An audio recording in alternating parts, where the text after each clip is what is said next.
So I just finished playing Silverton for the first time, and I didn't video the session. There's a couple already. Callendale did one, and someone else did kind of a how to play for it. Maybe I should have I didn't really get a feel for it, so I've been away for a little bit. I'm traveling a lot for work, working a lot, so my mental capacity isn't all there. Speaking of which, so I wanted to play something fairly light, something new though, although I should get back and revisit a couple old games. The one I played before this was, I played D-Day at Omaha Beach, and actually won, which was surprising. Played the full campaign, but won at the midway point. I had enough points accumulated. And played Forgotten Heroes, the lock and load game on Vietnam. But I just wasn't into anything, so I didn't feel like sitting down to video.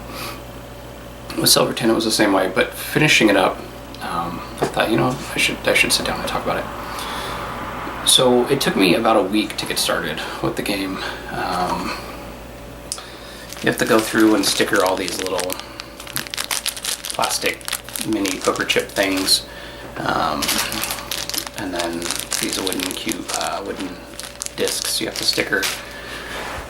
And I read the rules. I thought, man, it just says it. I don't get it from the rules. So I kind of putzed around with it a little bit, and then finally I just said, what, sit down and play this thing. And I was blown away. Of the train games I've played, this feels the most like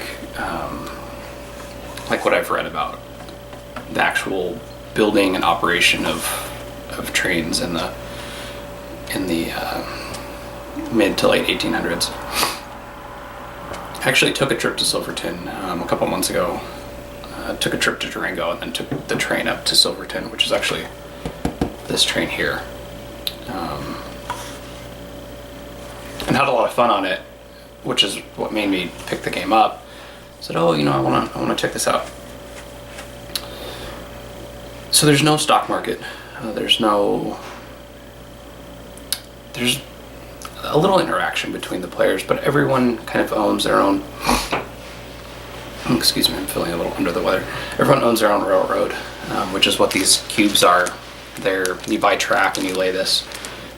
Sorry, it's loud in here. There's everyone here, and all the windows and doors are open. But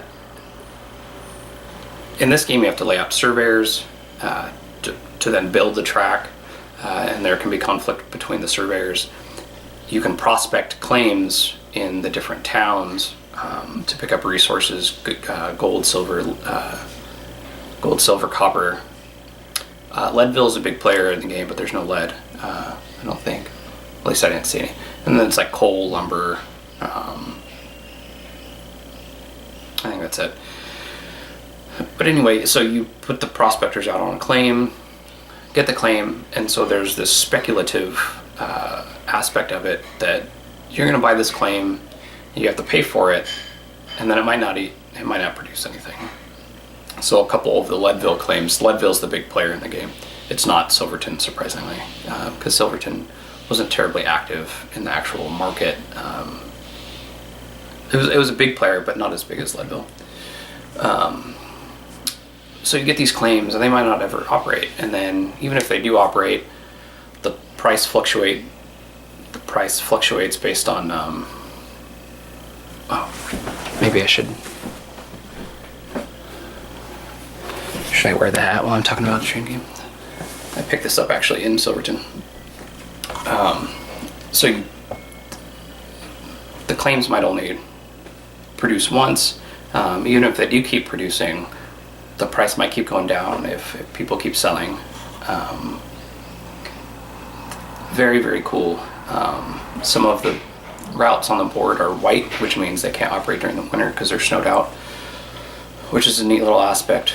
I ended up making most of my money on passenger routes. So if you have two cities connected, you buy one of the passenger routes,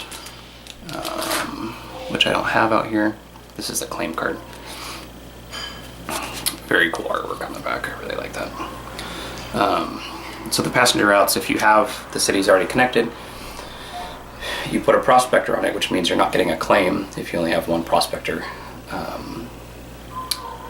You buy that route for, it's basically double plus $5 or $10 of what it pays every turn. It'll pay that turn, I think.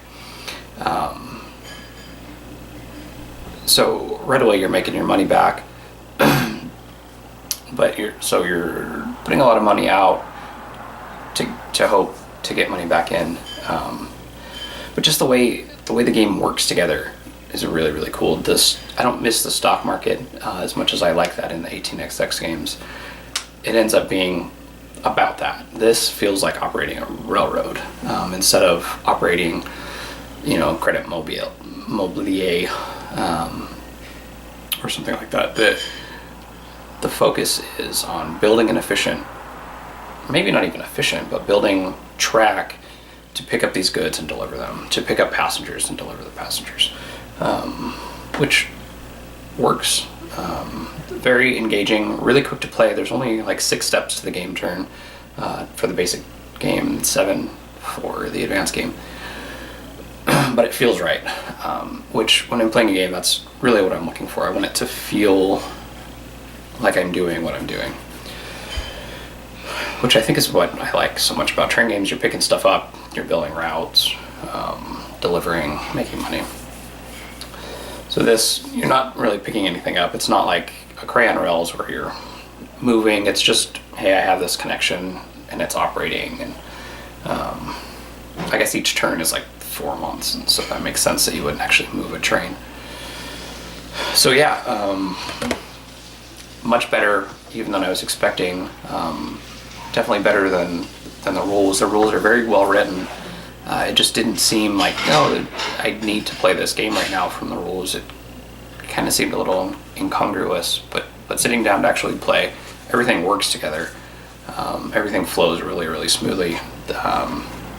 Phillip J. Smith really made a heck of a game. Sadly, he passed away, I think, before this edition came out. But man, what a game.